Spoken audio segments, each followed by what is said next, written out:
दुधाच्या भाकड गायी या देखील ज्या कदाचित कसायाकडे गेल्या असत्या त्या कसायाकडे न जाता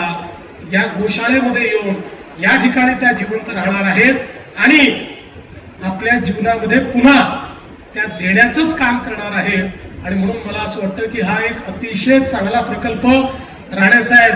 आपण कोकणाला खूप दिलं, अनेक गोष्टी आपण कोकणात केल्या, काही काही गोष्टी खूप मोठ्या आहेत, त्याचा स्केल मोठा आहे, पण मी असं म्हणेन त्या सगळ्यांपेक्षा जर मला महत्वाचा प्रकल्प कुठला वाटतो तर हा गोवर्धन गोशाळेचा प्रकल्प वाटतो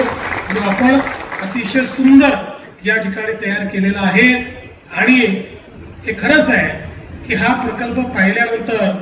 जशी शिंदे साहेबांना प्रेरणा मिळाली प्रत्येकाला ही प्रेरणा मिळेल आणि त्यातनं निश्चितपणे येत्या काळामध्ये आपल्या देशी गायींचं संवर्धन, देशी गायींचा उपयोग हा मोठ्या प्रमाणात वाढेल।